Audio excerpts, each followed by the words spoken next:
Olá, seja muito bem-vindo a mais uma entrevista da FinTrender. E hoje nós vamos entrar no Core de DeFi, na plataforma que é uma das maiores plataformas de DeFi e também dentro do ecossistema da Ethereum, uma das principais plataformas aí dentro da Ethereum, né? Que tem mais validadores dentro da rede Ethereum, que mudou lá, acho que setembro, outubro do ano passado para Proof of Stake. Eu vou falar hoje com o Carvas, que ele é contribuidor da Lido Finance e também advisor da Cherry Bankers, que é um VC. Tudo bom, Olá, Carlos? Gustavo. Sim, tudo ótimo. Obrigado pelo convite. Vamos ver se conseguimos trazer alguma luz ao que Lido faz e falar em geral da indústria DeFi. Não, vai ser ótimo. Acho que eu tenho até passei uma pauta para você aqui do que a gente vai. Não acho que a gente vai conseguir tudo, porque é muita dúvida que eu tenho, muita coisa para a gente endereçar aí. Mas assim, vamos começar. Eu sempre começo falando um pouquinho da pessoa, né? Então, assim, você hoje, você é a pessoa e você está fazendo alguma coisa, né? Então, assim, primeira coisa, o que é o Carvas? Assim, como é que você chegou nesse mundo de DeFi? Como é que você entrou na Lido? Conta um pouquinho da tua história para gente. Claro, claro. Então, em termos de background, eu estudei Engenharia Informática e fiz algumas coisas, pronto, nesses tempos. Trabalhei relativamente pouco tempo em product numa startup de Web2, nada a ver com crypto. Já estava mais ou menos interessado em crypto e a saber o que era a indústria desde 2017. Na altura não achava super interessante e não dediquei o tempo suficiente e a atenção suficiente para aprender a sério, porque não havia nenhum produto concreto a entregar valor a utilizadores. Só havia especulação, tokens, promessas, ICOs, não havia nenhum produto concreto que estava a funcionar e nem achava muita piada à indústria, não era uma coisa que me interessava muito na altura. Depois, em 2020 e 2021, encontrei o que era DeFi, dentro de Crypto, Decentralized Finance, e foi o momento que fez o clique, em que vi smart contracts realmente a serem utilizados para entregar valor, neste caso com aplicações financeiras e instrumentos financeiros, por utilizadores. E desde aí, essencialmente, fiquei obcecado com DeFi. Comecei a aprender às noites, fins de semana, sempre que conseguia sobre a indústria, ler papers, ler documentação, utilizar os protocolos, experimentar, brincar por lá. E no início de 2022, comecei a pensar que gostaria de começar a carreira dentro de DeFi, especificamente. Um, Mais uma vez, dentro de crypto, a área que eu sei relativamente bem é DeFi, fora de DeFi, NFTs e outras áreas não conheço assim tão bem, mas decidi que queria começar a trabalhar em DeFi full-time e dedicar-me mesmo realmente a isso. E falei com algumas equipas, falei com market makers na altura, com o Intermute e coisas desse género.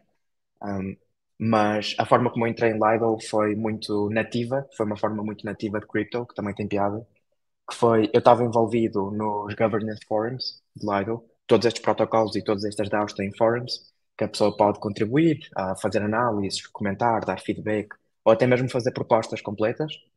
E eu fiz algumas propostas enquanto um community member, enquanto alguém que estava só na comunidade Lido, ah, e na altura as propostas eram sobre como é que Lido poderia trabalhar com o market maker e porque é que isso seria bom na altura para o LDO token e também em geral para os ST assets, que é o que vamos descrever mais à frente. Essas propostas receberam bastante atenção. Na altura, início de 22, a equipa de contribuidores de Lido teve bastante engage, alguns investidores também tiveram bastante engage, e então acabei por receber alguns contactos de pessoas que trabalhavam para a DAO, que eram contribuidores para a Lido DAO, a perguntar se eu gostaria de implementar essas propostas e trabalhar nelas enquanto part-time dentro de Lido. Eu disse claro que sim, tenho todo o gosto, ah, e comecei a trabalhar part-time durante alguns meses, através de grants e através de uma contribuição um bocadinho mais satélite em relação à equipa core. E depois, no verão do ano passado, foi quando eu comecei a trabalhar mais full-time e a contribuir full-time para Lido. E, e pronto, ou seja, foi uma evolução muito orgânica lá dentro. E foi literalmente a partir de contribuições que eu estava a fazer de forma pseudónima no Governance Forum de Lido que depois me convidaram. Depois, dentro da DAO, acabei por evoluir para diferentes roles e experimentar diferentes áreas. Inicialmente, eu estava focado nos market makers e nas relações com eles. Depois estive focado durante um bocadinho de tempo no ecossistema de Layer 2, ou seja, como expandir os ativos de Lido, que são os staked assets, para Arbitrum, para Optimism, mapear o ecossistema, fazer alguma research de Layer 2 lá, numa perspectiva de growth. E depois, passado mais 1 ou 2 meses, que foi no final do verão, comecei a trabalhar no programa de incentivos de Lido, que é uma coisa que de certeza vamos falar mais à frente, e é o que eu ainda faço lá agora enquanto contribuidor. Entendi. Não, o que eu acho espetacular dessas iniciativas de Web3, quando a gente está falando de DAO, é assim, que você começa a colaborar sem ganhar nada no final do sentido. É um negócio que você gosta, que você está gostando, que você está vendo, etc. E à medida que você vai gostando, você vai se interagindo mais, você vai colaborando mais, você vai subindo e vai ficando até chegar o core team, vamos dizer assim, que é coisa. Isso é uma coisa muito interessante, que é muito diferente do mercado tradicional, né, Carol? Que é que você tem que ser empregado, você tem que começar lá como estagiário, como um júnior, alguma coisa assim. Essa não, simplesmente você começou a contribuir, o pessoal viu o teu interesse, viu que você contribuía, você foi gostando também e foi seguindo, né? Acho que essa coisa é uma coisa muito essa forma orgânica de você entrar nessas corporações é uma coisa bem interessante, porque você vai ajustando quanto você gosta ou não, e não obrigatoriamente você está atrelado, você tem que ficar lá, você é obrigado a ficar, né? Você vai porque você gosta, né? Eu acho que há duas coisas super chave neste modo de trabalhar que crypto permite, que uma delas é a flexibilidade que estás a mencionar. Ou seja, a pessoa pode trabalhar em grants, ou seja, só em grandes horários, só com deliverables, pode trabalhar, obviamente, completamente de forma remota, pode trabalhar em vários projetos e contribuir para vários projetos ao mesmo tempo. Ou seja, essa flexibilidade é uma. E a outra, que é mais importante para mim, é a questão do mérito, que eu acho que esta indústria é mesmo muito meritocrática. Não importa qual é a idade da pessoa, qual é a etnia da pessoa, qual é o país de origem, o background, nada disso. A única coisa que importa é mesmo qual é o contributo, os skills e o que é que a pessoa vai conseguir contribuir para o projeto.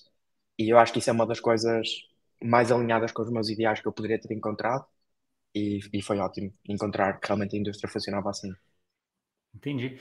Conta um pouquinho, a gente vai entrar um pouquinho mais na Lido Finance e tudo mais, mas eu queria entender um pouco essa governança dessa DAO, assim, porque DAO é um negócio que fica, às vezes, meio etéreo de não tem ninguém que manda, é um negócio meio que sempre a comunidade, etc. Mas tem uma certa hierarquia, né, cara? Como é que é isso lá dentro? Como é que, à medida que você foi subindo, quem foi te convidando? Como é que é o core? Quantas pessoas são desse core hoje? Uhum, claro. Então, Lido é uma palavra que serve para o protocolo, Lido Protocol, e depois para a DAO também. A DAO, especificamente, a forma como funciona é as grandes decisões, tudo o que for uma grande decisão, para modificar o protocolo, para usar a Treasury, para um, coisas que mudem realmente alguma coisa séria, é sempre por governance, ou seja, as pessoas que têm LDO tokens, que são essencialmente quem tem os votos nas decisões e na direção da DAO, conseguem exercer o seu controle sobre a DAO através de votações que acontecem. Por exemplo, um budget anual da Lido DAO para pagar aos contributors. Isso seria sempre uma coisa que passaria por governance. Modificar o protocolo com alguma nova feature ou com algum upgrade aos smart contracts e ao código em si. Seria sempre por governance também. Mesmo, por exemplo, a questão de a Lido DAO recrutar um contributor que vá gerir alguma área, por exemplo, que vá gerir business development ou integrations ou o que for, também é uma decisão da DAO. Depois, claro que há algumas decisões que, por razões de eficiência operacional, acabam por ser tomadas dentro das equipas. Ou seja, se uma equipa, se alguma pessoa que está à frente de uma equipa tem um budget anual para recrutamento e para compensações, ele consegue alocar esse budget para recrutar novas pessoas, para fazer processos de recrutamento mais tradicionais, como numa startup, sem ter de ir em governance, o que seria super demorado em todos esses recrutamentos. E essa foi muito a minha forma. Uma coisa que também é interessante é que há estruturas que são comitês, que ajudam a ser quase um meio termo entre o que seria uma empresa centralizada e o que seria uma DAO. Ou seja, há determinados comitês dentro do Lido, eu faço parte de um deles, que é o de incentivos, o de rewards, que têm poderes dados pela governance do Lido DAO, que podem ser revocados, e que lhes permitem tomar certas decisões enquanto grupo, um, em representação da Lido DAO. E isso também é outra estrutura interessante que não se vê em startups. Em termos de internos, há o que se chamam lifeguards, que são as pessoas que estão responsáveis, em última instância, por cada área. Lá está, por protocol development, ou por business development, ou pelas várias áreas. E depois há todos os contributors, que neste momento acho que são mais de 90 pessoas, que são full-time contributors em Lido. E pronto, e cada um a sua área. Pode ser alguma pessoa mais de vendas, pode ser alguma pessoa mais de desenvolvimento, normal, como seria noutra organização. Como você tem as várias divisões aí para a organização funcionar e funcionar perfeitamente, né? Tá bom, a gente tá falando, a gente acabou entrando na governança e na lado DAO e falou menos da Lido, né? Acho que vamos começar do começo agora. Comenta um pouco aí para quem está nos ouvindo o que é a Lido. Eu comecei até falando da importância dela dentro do DeFi e dentro do ecossistema de Ethereum. Mas comenta um pouco sobre isso, Carlos. A história um pouco da Lido e qual o tamanho dela, por que ela é tão importante hoje no ecossistema da Ethereum e em DeFi? Claro, ótima pergunta. Lido, o TLDR, high level, é que é um protocolo de liquid staking, inicialmente liquid staking de Ethereum apenas, agora sobre também outros ativos de Proof of Stake, de outras chains, Matic ou Solana, etc. O Lido é lançada no final de 2020, quando foi lançada a Beacon Chain em Ethereum. E a Beacon Chain era essencialmente a chain que iria permitir staking de ETH. Na altura, Ethereum ainda era Proof of Work, e ainda foi Proof of Work durante para aí mais quase 2 anos, a seguir ao lançamento da Beacon Chain, mas era alguma coisa que estava a experimentar em produção a questão de staking de Ethereum. Staking de Ethereum tinha vários problemas na altura, alguns deles que ainda existem agora, e que os protocolos de liquid staking, de staking líquido, tentaram resolver, notavelmente Lido. E os problemas principais era que só dava para fazer staking em incrementos de 32 Ether. Isso é um problema porque qualquer pessoa que tivesse menos, que tivesse 5 ou 1 ou 0.1 não conseguiria, mas também qualquer pessoa que tivesse, por exemplo, 51 também não conseguiria fazer stake da parte acima dos 32. Só de 32 em 32, né? Exato. Então isso era um grande problema, que era um problema de user experience, em que claramente teria de ser resolvido. O segundo problema é que quem fizesse stake de ETH nessa altura só conseguiria reaver esse ETH, fazer unstake, fazer withdrawal, passado um determinado tempo até os withdrawals serem implementados em Ethereum. E esse tempo não era sabido na altura. Ou seja, as pessoas estavam a acreditar que passado 1 ano, passado 2 anos, algum tempo, o upgrade Chapela, que agora já aconteceu entretanto, seria efetuado. Ou seja, as pessoas não tinham liquidez naquele ativo e nem sequer poderiam vendê-lo ou removê-lo até um tempo que elas nem sabiam qual é que seria no futuro. E o terceiro problema é que quem fizesse stake de ETH nessa altura, no final de 2020 e durante 2021 todo, não poderia utilizar aqueles tokens, aquele capital, para mais nada. Ou seja, enquanto eles estivessem stake, o único propósito deles era estar em stake a receber os staking rewards de Ethereum. Não poderiam ser usados como colateral, não poderiam ser usados em DeFi, noutras aplicações quaisquer. E Liquid Staking resolvia estes três problemas. A forma de resolver estes três problemas é com uma solução muito simples, mas que lá está, resolve os três de uma vez, sabe? E a solução muito simples é, há um protocolo que recebe stake, recebe ETH de indivíduos, de instituições, do que quer que seja, de DAOs. Tem o que se chamam node operators, que são empresas que efetivamente estão a correr os validators, para quem delega ou para quem atribui esse ETH que foi staked pelos utilizadores, e depois o que dá a utilizadores é um token que se chama staked ETH, STETH, que é uma representação do stake que esse utilizador colocou em Lido ou noutros protocolos de liquid staking. A vantagem de termos estes tokens, isto é uma das vantagens de tokenização dessa posição, é que esse token pode ser usado, por exemplo, para o vender, e isto resolve o problema da liquidez. Ou seja, em vez de ter de fazer unstake, a pessoa pode vender o token STI a outra pessoa no mercado secundário, e isso é efetivamente como se saísse da posição, atribui liquidez ao utilizador. Pode fazer stake de qualquer valor, porque depois estes valores vão ser distribuídos para os node operators, por isso, se for 0.1 ETH ou se for 10.000 ETH, qualquer valor funciona. E além disso, ainda pode utilizar estes tokens em DeFi para ser LP indexes, para utilizar como colateral em lending markets, para utilizar em yield protocols que depois dividem o yield ou aumentam o yield de alguma forma. Ou seja, a representação tokenizada desta posição stake resolvia os três problemas principais. Lido, como foi um dos primeiros protocolos a implementar isto em Ethereum, acabou por crescer bastante, não só por isso, também por outras decisões estratégicas que a DAO tomou, mas acabou por crescer bastante desde aí até agora, honestamente, e ainda está a crescer bastante. E como tu disseste, e muito bem, Gustavo, neste momento é o protocolo DeFi com mais TVL do mundo.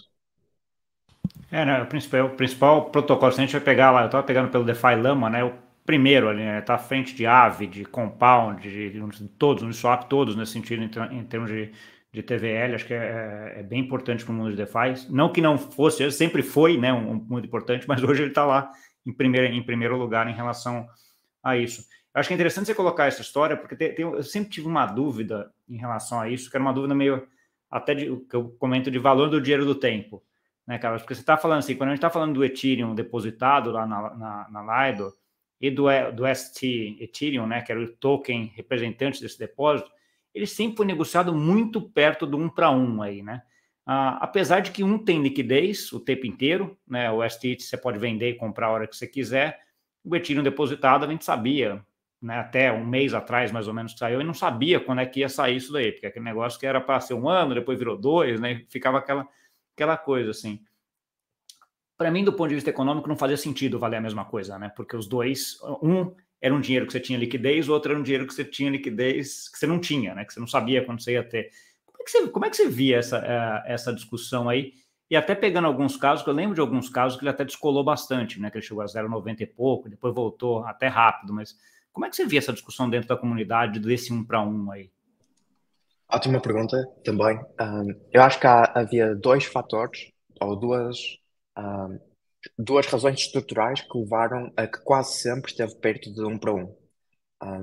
A primeira foi que o Lido instituiu desde o início um programa de rewards, de incentivos, em que quem fosse LP numa DEX, por exemplo, em Curve, em Uniswap, em Balancer, numa Decentralized Exchange, quem desse liquidez lá no par STETH e ETH, recebia incentivos na forma de distribuição de LDO tokens por cima para ser LP lá. O que é que isto levava? Levava a que durante muito tempo em Curve havia bilhões de dólares de liquidez para STETH, porque o programa de incentivos era realmente muito grande e isso é o meu trabalho atualmente ainda, é trabalhar no programa de incentivos. Ou seja, qualquer pessoa que quisesse comprar ou vender mesmo 100 milhões de dólares de STI conseguia fazê-lo sem problemas lá. E esta foi a questão da liquidez secundária, que é, enquanto nós não tínhamos liquidez primária, que é staking and unstaking, ou seja, withdrawals e deposits, tínhamos liquidez secundária, que era utilizadores e pools a venderem uns aos outros e a trocarem STI por ETH com quem quisessem ou com os pools em si. A segunda razão para esse PEG, ou para esse ratio ter ficado tão constante, foi o facto de que, ao longo deste tempo todo, desde o lançamento de Lido em 2020, no final de 2020, até os withdrawals serem implementados no mês passado, havia sempre mais procura para entrar em posições de stake de Ethereum do que de sair de posições de stake de Ethereum. Ou seja, a percentagem de Ethereum que estava stake teve sempre a aumentar durante este tempo. Nunca baixou. E o facto de haver sempre mais procura fez com que, em qualquer momento em que esta ETH estivesse abaixo de 1 ETH, por exemplo, se estivesse em 99, havia alguém que queria entrar nessa posição. Então, o único momento em que essa procura não aconteceu, por exemplo, quando Luna crashou, em maio de 22, aí não havia assim tanta procura para entrar em posições de stake de ETH. Então, o que aconteceu era que essa dinâmica de procura e oferta foi disrupcionada e o rácio de preço baixou bastante, como tu disseste. E, por exemplo, Entendi, quando a porque FTX aconteceu também. porque era um momento de que as pessoas precisavam de liquidez imediata, né? Daí o pessoal não estava depositando Ethereum, estava querendo tirar, mas não conseguia tirar, ele tirava via vender o ST Ethereum, né? Para Perfeito. fazer isso. Exato. Entendi. Foram pontos pontuais de crash ou de falta de liquidez no mercado. Mas interessante, eu não tinha esse histórico de que sempre teve um crescimento, você pegar na média aí de depósito de Ethereum para pegar ST Ethereum. Isso é bem interessante. Explica mesmo, porque aí é oferta e demanda, né? Você tem mais Exato. demanda, o preço fica ali até, de certa forma, distorcido um pouco ali, porque deveria ser um pouco abaixo, mas acaba sendo ajustado pela demanda. Você já comentou, e a gente já comentou um pouco aqui, Carlos, que há um mês atrás a gente teve aí a Chapela entrando, né, a liberação de todo esse staking, etc. E olhando para a Lido, de quem está olhando de fora, olhando e falei, pô, um dos principais casos, você até comentou dos 3 aqui que você comentou, né? Tinham 2, ou pelo menos um, que tinha a ver com a liquidez, né? De estar travado, e que a Lido dava essa liquidez por conta de tokenizar esse depósito lá que ficava travado, né? A partir de Xangai, esse caso de uso, vamos dizer assim, acaba, né? Porque você começa a ter liquidez total, você pode depositar e entrar a hora que você quiser. O que mudou no caso de uso? O que está mudando? Está mudando ainda, tem um mês, né? Acho que não é um negócio que é um negócio que a gente sempre vai melhorando, mas assim, o que vocês pensaram e como é que foi a mudança desse caso de uso da Lido pós a Chapela? É 100% verdade que esse caso deixa de ter tanto peso, ou seja, nas razões que um utilizador pensaria para utilizar liquid staking, esse caso é muito menos importante agora. Continua a existir porque há o que se chama withdrawal queue, que é uma fila para retirar o ETH que está staked. Por isso, essa liquidez primária não é instantânea e havendo as pools em DeFi para os STEs, continua a ser ligeiramente mais líquido do que se a pessoa fizesse o seu validador por si. Mas, sem dúvida, que esse já não é o ponto principal. O que eu acho agora é que as integrações vão continuar a fazer com que liquid staking seja melhor do que staking não líquido. Ou seja, o facto da pessoa poder usar aquilo como colateral em Aave ou em um, ou noutros tipos de protocolos, ou protocolos de options, ou protocolos de yield splitting, que é uma parte do token ficar só com o yield futuro e outra parte ficar só com o princípio. Ou outros tipos de protocolos de DeFi, onde STIth agora existe e está integrado, torna um produto melhor, na minha opinião, claro, pessoal, do que se a pessoa fizesse stake na mesma, com a sua infraestrutura em casa e dessa forma. Além disso, a simplicidade continua a existir, que é qualquer utilizador consegue ir ao front-end de Lido, Lido.fi, e a qualquer momento, muito facilmente, fazer stake de ETH, sem ter nenhuma preocupação de infraestrutura, preocupação de slashing, preocupação técnica, e por isso acho que essas duas vantagens continuam a existir a 100%. Né, eu acho até eu, como não sendo um cara de tecnologia, esse segundo caso que você falou, para mim faz todo sentido, né? Assim, pô, até como é que eu participo e como é que eu coloco os Ethereums lá sem ter que ter um validador, né? Sem ter, entender dessa parte coisa. E tem o fato também dos 32 também ainda, né? Então, assim, se eu tiver 50, tem o mesmo problema que você comentou, né? Você coloca 32 e o resto, faz o quê? Né, lá você consegue também. Esse caso de uso, eu vejo que continua, esse caso de infraestrutura. Esse segundo caso que você comenta é um caso que é muito típico de DeFi, né, Carlos? Que a gente sempre comenta do tal do Lego de DeFi, né? De que assim, de que você poderia pegar o mesmo Ethereum e depositar, sei lá, na Uniswap, Aave, etc. Mas não, você faz na Lido, por exemplo, pega o ST Ethereum, né, você já ganhou 5% aqui, você está lá no 1 para 1, que é praticamente a mesma coisa, está ganhando mais alguma coisa. Aí você começa a fazer esse Lego, que é uma das vou dizer das preocupações, mas é um dos pontos que muita gente fala como sendo um dos grandes riscos de DeFi aqui, né? Dessa componibilidade, né? Esse negócio de começar a encaixar tudo em cima. Como é que você vê isso em termos de, saindo um pouquinho de Lido, agora olhando um pouquinho de DeFi, né? Como é que você vê isso daí em termos de DeFi? E é um risco mesmo, você acha? Ou é um negócio que é um negócio inovador e que é muito bom? Acho que é os dois, acho que é as duas coisas. Ou seja, da perspectiva de Lido, a ideia, em termos de estratégia, é mesmo que STI, este ativo, fica a ser o Lego, como tu disseste muito bem, mais basilar, mais base de DeFi. Ou seja, que em todos os casos de uso onde antigamente sempre se usou o ETH, por exemplo, colateral, por exemplo, pares em DEXs, um, colateral em perpetuals, todo tipo de casos de uso, que se começa a usar STI porque tem a mesma exposição de preço, de ETH, porque é um para um quase, ou quase sempre, e ao mesmo tempo tem os staking rewards, que é 5% ou um bocadinho mais. Por isso, quase não faz sentido, na minha opinião pessoal, hoje em dia, não ter isso que está stake. Em termos de riscos, claro que sim.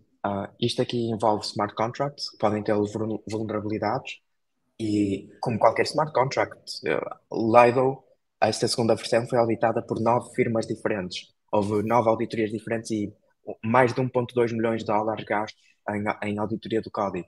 Mas, claro que isso aí é um risco em qualquer protocolo DeFi. E, por exemplo, um exemplo perfeito disto foi Euler Finance, que era um lending market, que foi hackeado e havia muitos protocolos que já estavam construídos em cima, por exemplo, Angle, que é uma stablecoin de euros, que uma parte do colateral de Angle estava depositada a dar yield em Euler. E então o facto de ser hackeado na base layer ah, foi super problemático para a stablecoin de AGERO. E isso aí é uma coisa que é o bom e o mau da composability. E também acontece em finanças tradicionais, com rehipotecação, rehypothecation, em que um ativo pode ser utilizado depois, por exemplo, temos uma mortgage, temos uma hipoteca, que depois pode ser bundled num produto maior e vendido a outra pessoa, e depois essa pessoa usar leverage sobre isso, etc. Mas eu acho que uma coisa que vai sempre acontecer porque os incentivos estão lá para acontecer, que é se nós conseguirmos ter diferentes camadas de yield no mesmo ativo, acho que vai sempre haver procura para fazer. Uma coisa que eu sou um bocadinho mais otimista é que todos os hacks e os exploits que acontecem em DeFi tornam o DeFi mais seguro, porque aquele erro de código provavelmente nunca mais vai ser cometido depois de já estar documentado que foi hackeado de uma vez.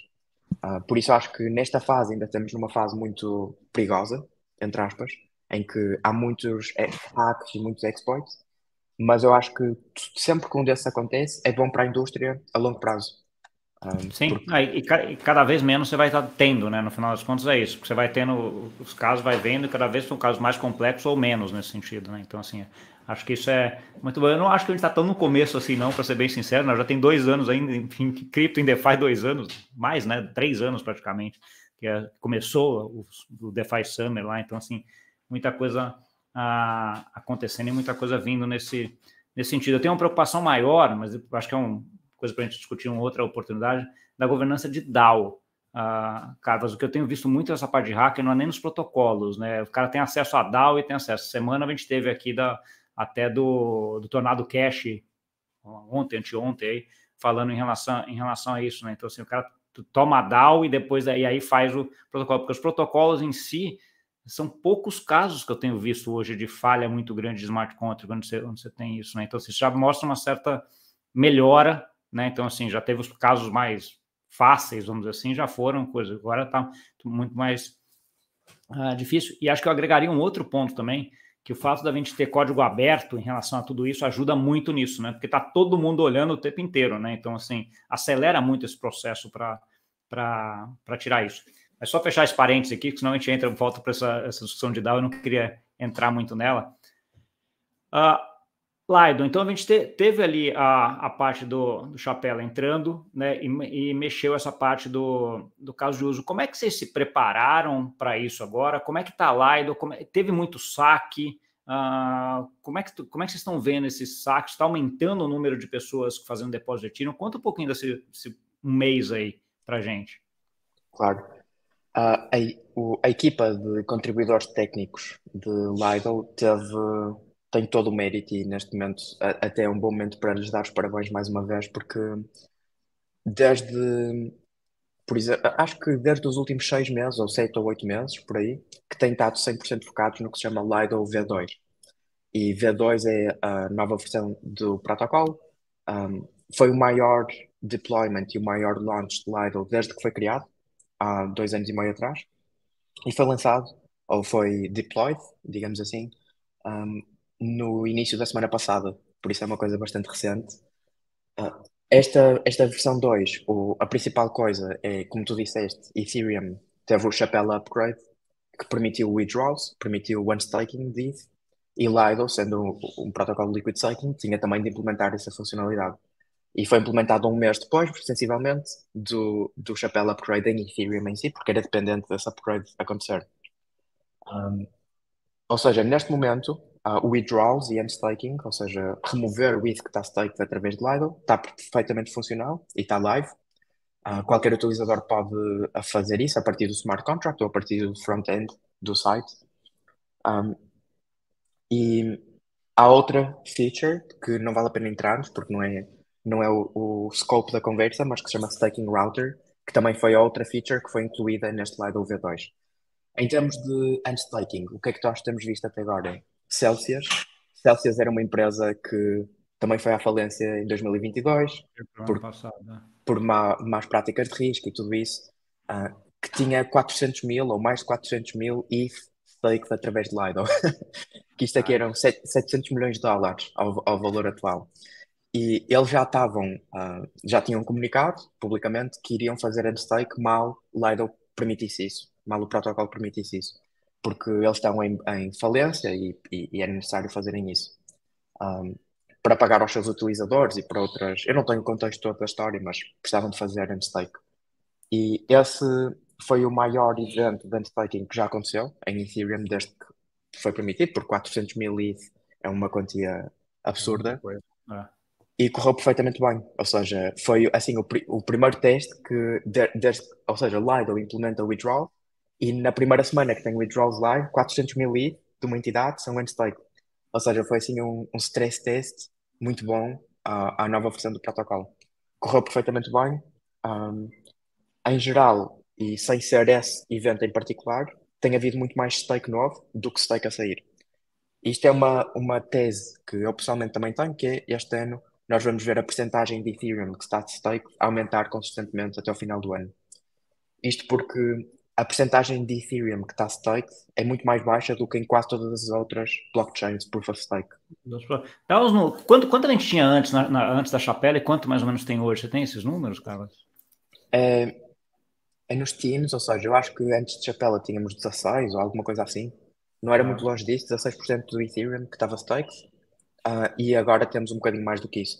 Mas neste momento deve estar à volta de sensivelmente 20%, alguma coisa assim. mas é muito Ah, baixo mesmo ainda, né? Muito baixo e muito baixo. Se olharmos para as outras blockchains que seguem o mesmo modelo, Proof of Stake, Matic, Solana, Avalanche, todas essas têm muito mais. E eu acho que a razão pela qual, a principal razão, acho que há duas, mas a principal razão pela qual isso acontecia em Ethereum era o facto de as pessoas, quando faziam stake, não sabiam se efetivamente poderiam fazer unstake no futuro. Então, o risco e o prémio de risco que as pessoas tinham de pensar e tinham de fatorizar dentro era muito mais alto do que noutras, em que a funcionalidade já estava implementada. Neste momento, há muito pouca razão para a pessoa não fazer stake. Então, acho que isso vai aumentar até o final do ano e no próximo ano. Sim, sim. Ah, e mesmo porque aquela história, para quem tá. É que antes era uma discussão, falando de outra forma, um pouco do que você estava comentando também, né? Então, assim, antes era aquela ideia de que eu acreditava no Ethereum, achava que eu subi, mas eu tinha que deixar ele lá parado por um prazo que eu não sabia quanto era, né? 1, 2, 3 anos, 4, não sei. Né? Assim, agora não, você pode entrar e sair no mesmo dia, 2 dias depois, 3 dias depois, quando você quiser. Né? Então, assim, naquele momento você tinha razão para não, por liquidez ou por alguma coisa que você quisesse ter, não tem, por mais que você tenha soluções que nem a Lido do ST Ethereum que te davam essa liquidez. Né? Mas de qualquer forma você tinha ainda uma dúvida em relação a isso. Agora não, né? Você coloca lá e tira quando você quiser. Então, assim, dado que você está postando, você acredita na rede e tem a Ethereum, não faz sentido você não colocar isso em stake para ganhar o FII lá do stake, né? E aí isso traz uma outra discussão, Carlos, que é um pouco dessa discussão de concentração da parte do Ethereum, né? Então, assim, de quem está fazendo esses validadores do Ethereum. Né? Assim, a Lido é o maior, né? Assim, acho que é o maior de todos, acho que o segundo ou terceiro vem para as SECs, né? Que acho que é Kraken, Coinbase, você tem algumas SECs ali que fazem isso. Então, assim, tem uma discussão muito grande em relação à concentração disso daqui. A Lido, aparentemente, deve continuar com essa concentração muito, muito alta, né? Qual que é o teu view sobre isso daí? Isso torna a rede menos segura, como alguns falam, ou não? O fato da Lido ser um negócio que é centralizado, mas ao mesmo tempo não é, ajuda a isso? Como é que você vê isso? Acho que este é um dos pontos mais falados em termos de Lido publicamente. Eu tenho algumas perspectivas pessoais, obviamente, não falando pela DAO, mas as minhas perspectivas pessoais é que Lido, a minha perspectiva pessoal, claro que eu sou muito enviesado nisto, mas é que Lido foi mesmo a melhor coisa que poderia ter acontecido para evitar concentração de stake de Ethereum em SEXs e em empresas centralizadas. Sim. Ou seja, nós podemos pensar que, e muita gente que é idealista, gostaria que toda a gente corresse validadores em casa e que fosse completamente distribuído por indivíduos, etc. E que não houvesse estes staking pools. Mas isso não seria a realidade, ou seja, se Lightning não existisse, a realidade não era essa. A realidade era que todos estes utilizadores, ou quase todos estes utilizadores, utilizariam Coinbase ou Binance, um, pela simplicidade que têm e pela escala que permitem para fazer stake do seu Ethereum. E na minha perspectiva, é claramente muito melhor 30% ou a percentagem que for neste momento do Ethereum estar staked através de um protocolo que é governado por uma DAO, do que em qualquer empresa, Coinbase, Binance, Qualquer centralizada. exchange centralizada, né? Em Vamos dizer assim. termos, em termos de planos futuros, da lei do DAO, há muitas discussões e uma das principais prioridades de todos os contribuidores é trabalhar na descentralização do protocolo e da DAO. Ou seja, isto é mesmo uma das principais preocupações no dia a dia que toda a gente está a pensar como contribuir mais. As coisas mais importantes que estão a ser feitas nesse caso, a primeira delas é uma mudança de governança da lei do DAO, que é uma proposta que está neste momento a ser discutida já há bastantes meses, que é um projeto de dual governance, em que quem tem LDO, o token do Lido, faz as propostas, como sempre, e vota nas propostas, mas depois quem tem STI, quem tem efetivamente os tokens staked através de lá, vai poder vetar propostas feitas por LDO holders. Isto vai ser uma inovação em governança, pode passar, pode não passar, mas isto é uma das discussões que estão a acontecer. A Essa outra, discussão, deixa eu só agregar um pouco, essa é uma discussão que eu tive em alguns protocolos, que é uma discussão muito interessante, né? Porque às vezes o interesse de quem tem, e aí eu vou falar com uma imprecisão enorme, de quem tem o equity, que é o token da plataforma, é diferente de quem é o provedor de liquidez.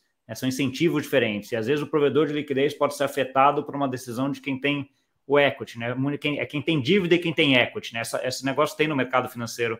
Isso aqui é uma imprecisão enorme usar esses termos, né? Porque não é exatamente a mesma coisa, mas eu vejo muito dessa discussão, né? E fazendo isso que você está comentando é muito interessante, porque daí você consegue alinhar esses dois públicos aqui, esses dois interesses, que não são exatamente os mesmos, né? Bem legal essa ideia. perfeitamente, é exatamente isso.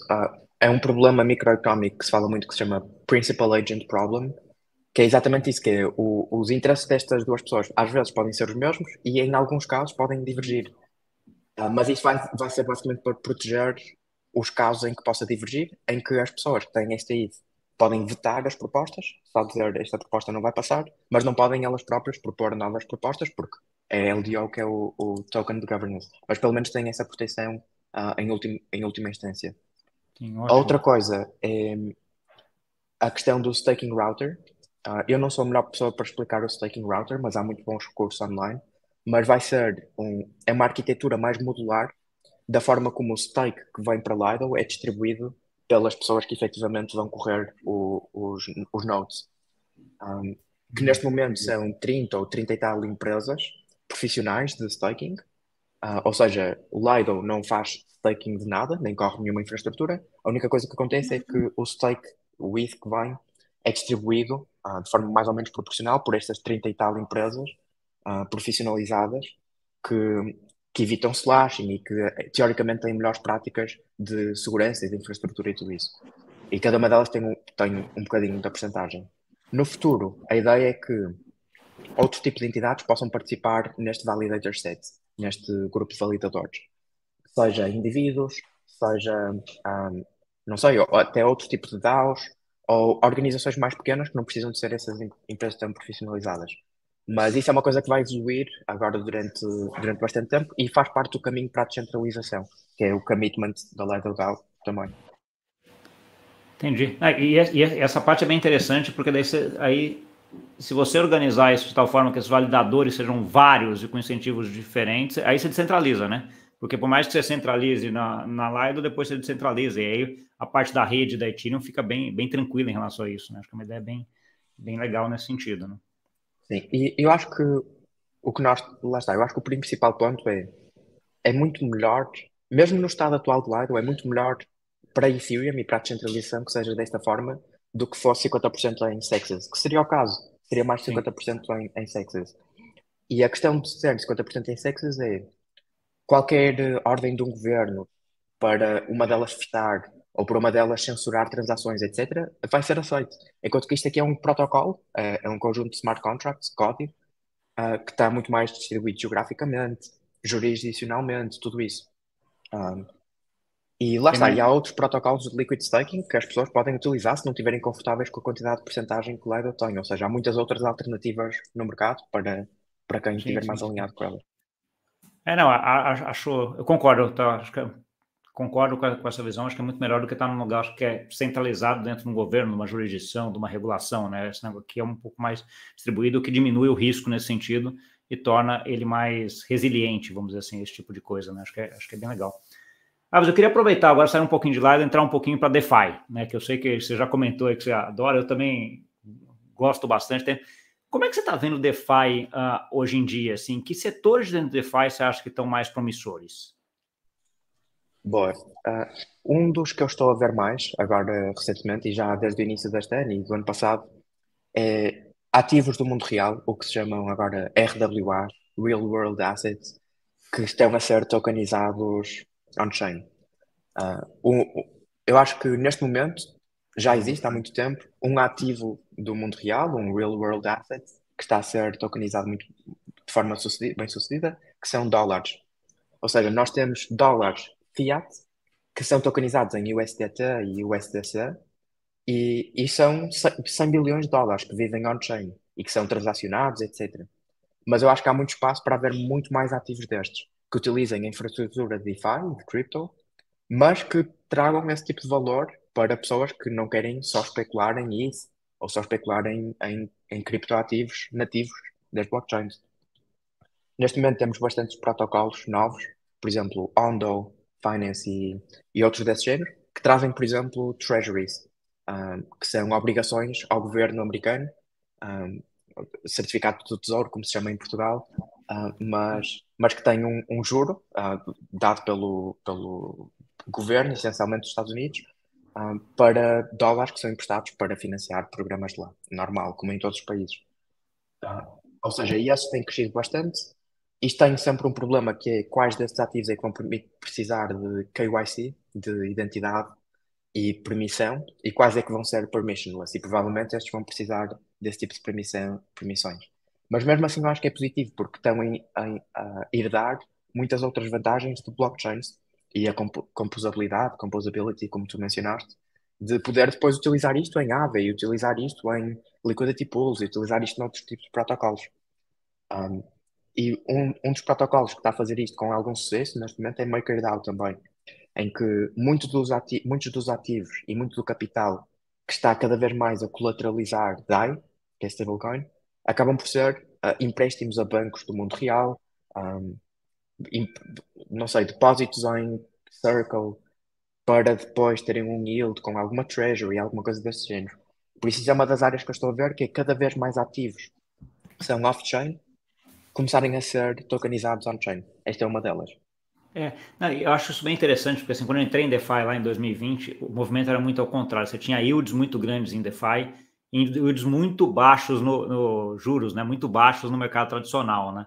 Questão de um ano atrás, mais ou menos, esse negócio virou, né? Então, assim, você consegue se financiar em cripto muito mais barato, a arbitragem virou, né? Você se financia em cripto e investe no mundo tradicional, né? O que fez até com que a quantidade de stablecoins, o volume de stablecoins até diminuísse bastante, mas é muito melhor você fazer isso nesse mundo cripto, né, Carlos? Porque assim, você ainda tem você tem muito ruído nessa intercomunicação entre mercado cripto e mercado tradicional, né? Seja por know your customer, seja por tributação, seja por vários fatores, né? E eu lembro até a FTX foi um dos inovadores que começou a fazer isso lá atrás, né? Acho que começo do ano passado, né? Então, assim, tirando toda a parte da roubalheira que eles fizeram lá, vamos dizer assim, né? Eles tinham uma parte técnica muito interessante e trouxeram produtos muito inovadores, né? Então, assim, eles começaram um pouco nesse movimento e lá você conseguia já aplicar em alguns títulos públicos americanos via plataforma, etc., que é um movimento que eu vejo continuando até porque é isso, você está em cripto, mas você está em um SDC, mas você não quer ficar em um SDC parado,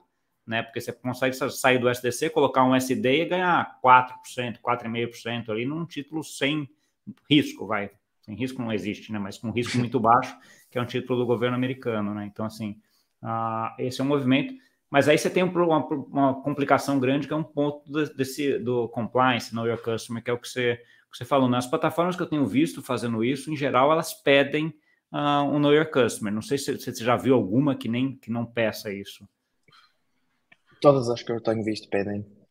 Mas eu acho que há uma, há uma forma indireta através da qual algum desse juro pode vir para pessoas que não estejam confortáveis com o Know Your Customer.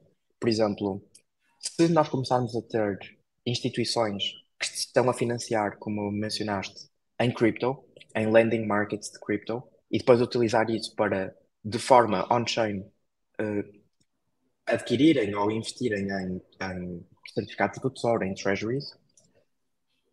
O facto desses yields, desses juros estarem disponíveis on-chain, faz com que eles consigam pagar mais para se financiarem, consigam aceitar juros mais altos para pedirem emprestados stablecoins ou para pedirem emprestados outros Sim. tipos de capital. Isso faz com que depois os lenders desse tipo de capital também consigam ter acesso a juros mais altos de forma indireta, porque apenas vão estar Indiretamente. a emprestar, por exemplo, stablecoins ou outro tipo de ativos desse género. Não, Isso acho que é bom em geral para DeFi todo. não, isso eu concordo. Você acaba arbitrando o mercado, né? Hoje a gente tem um mercado desarbitrado, né? Você toma dinheiro em USDC num percentual que é abaixo do que se aplica no USD, né? Então, assim, claramente, você achar que o USDC é parecido ou muito próximo do USD, deveria ser muito similar aqui, né? Então, assim, essa arbitragem você acaba fechando isso, e aí, não fechando isso, o pessoal que está aqui no USDC, que não obrigatoriamente precisa de Know Your Customer, é indiretamente favorecido. Isso eu consigo ver, acho que é bem legal isso daqui. Eu queria pegar um outro ponto agora, que você falou que agora você se tornou advisor desse fundo aí de Venture Capital para investimentos em cripto. Qual que é a visão aqui? Que eles foram buscar em você em relação a isso e onde você vê que isso consegue agregar para você também para frente? Sim, ah, eu já era amigo deles há bastante tempo, e já tinha uma relação bastante profunda com eles em termos de discutir deals, discutir a indústria, ter muitas destas conversas. Eu vivo em Lisboa e eles também têm uma pessoa da equipa de investimento que vive cá em Lisboa e sempre tivemos muito contacto. Um, Isto é um fundo que originalmente é um fundo de Web2 e de startups fora de cripto, baseado em Berlim, e é um fundo europeu que tem escritórios em Estocolmo, em Londres, em Berlim, mas é baseado na Alemanha e que já existe há bastantes anos, 7, 8, 9 anos. O fundo Core tem 350 milhões para investir em startups de tecnologia europeias, mas eles no ano passado, penso eu, sim, no ano passado lançaram o ramo de Crypto, que é um fundo mais pequeno, e é o primeiro fundo de Crypto da Cherry Ventures, que é o fundo generalista. O fundo de Crypto é um fundo seed stage, por isso, primeiro cheque, ou no máximo segundo cheque, ou segunda ronda, ou primeira ronda de investimento numa empresa, ou num protocolo, ou numa DAO de Crypto. Um, e é um fundo de 30 milhões que vai fazer um portfólio concentrado. Ou seja, não vai ser muitas bets e muitos investimentos muito pequenos, vão ser algumas mais concentradas. A filosofia toda de Cherry é que nós queremos ser investidores muito próximos dos founders e muito próximos das equipas. Há muito apoio dado e é uma coisa que eu tenho visto agora, já tendo interagido com outros VCs no passado, é uma coisa que eu tenho visto agora, que é o quão próximo e quanto valor agregado é que eles trazem para os founders e para as equipas em si. Um, a forma como eu comecei a trabalhar com eles foi que eu tenho já o meu tempo bastante ocupado, então não conseguiria trabalhar enquanto de forma operacional, de forma como um, um partner ou alguma coisa desse género, mas esta forma de advisor é mais sem grandes horários e sem grande commitment de tempo, tentar agregar valor noutras coisas. Uma das coisas que eu estou a tentar construir é uma prática de governance para Cherry, ou seja, como é que Cherry consegue participar na governança destes protocolos nos quais investe e nas DAOs nas quais investe, enquanto stakeholder interessado também, porque também vão ter tokens. A outra coisa é suporte às empresas e protocolos e DAOs do portfólio que são de DeFi, ou seja, a Cherry investiu em Morpho, em Maple, em CowSwap e noutras DAOs deste género, e eu vou estar do lado de Cherry a ajudar estrategicamente estas equipas, ou seja, suporte ao portfólio. E a terceira coisa é mais na parte de investigação. Eu, antes de Lido, já tinha publicado alguns textos e alguns papers sobre a indústria, sobre tokenomics, sobre incentivos, parte financeira dentro de DeFi, etc. E agora vou começar também a publicar alguma investigação de DeFi a partir de Cherry, e tentar construir a marca de Cherry nesse campo também. Pô, que E legal, cara. é um bocado isso. É interessante, um bocadinho mais, de uma perspectiva mais geral, é interessante que dentro desta indústria acontece mesmo o facto das pessoas acabarem por contribuir para diferentes equipas e diferentes projetos de forma muito fluida. Não é tanto como numa indústria tradicional em que alguém tem um emprego e trabalha nesse emprego 100% do tempo, para sempre. Ah, Aqui é muito mais fluido e funciona. Não, e eu acho que é isso que agrega até para as pessoas, para as empresas, para as DAOs, para tudo, né? Porque assim, cara, a gente não é, ninguém é assim, né? Aquele que você vai fazer só a mesma coisa a vida inteira, não dá. Então você vai se transformando e vai mudando e você vai mudando. Então, essa tua posição como Venture Cap, você já vê o lado de lá de quem está investindo, como é que tá, você vê o lado de quem já está desenvolvendo também e coisa, tem a lado que você está, então assim, isso tudo acaba agregando para formar um Carvas melhor, né? Nesse sentido, e que vai agregar mais em relação a tudo. Carlos, acho que eu consegui aqui, de certa forma, de cobrir praticamente tudo que eu tinha, milagre quase, acho que tinha uma pauta enorme, mas acho que a gente conseguiu cobrir quase tudo aqui. Eu queria te deixar um tempinho agora para você deixar uma mensagem final e onde o pessoal consegue te encontrar para continuar essa conversa. Claro. Acho que qualquer pessoa que me queira contactar, eu tenho todo o gosto. Eu estava a dizer ao Gustavo, quando ele me convidou para o podcast, que eu nunca tinha feito um podcast sobre DeFi em português, ou sobre cripto em português. Acabamos por estar sempre em inglês todo dia, por isso é ótimo também falar com a comunidade de língua portuguesa, claro, muito mais do Brasil. Que se alguém me quiser contactar para discutir alguma ideia, para fazer alguma questão, ou mesmo para alguma proposta, nós na Cherry estamos constantemente a investir, a procurar founders, conversar com founders, seja em live ou seja só para discutir a indústria ou outras coisas desse género.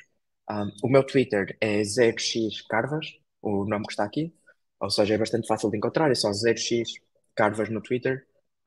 Podem me mandar mensagem lá, a seguir, dar alguma DM a partir de lá. E acho que essa é a forma mais simples de me encontrarem e de mandarem mensagem. Tenho sempre todo o gosto em falar com toda a comunidade do Brasil e de Portugal e de língua portuguesa sobre estes tópicos, por isso, à vontade.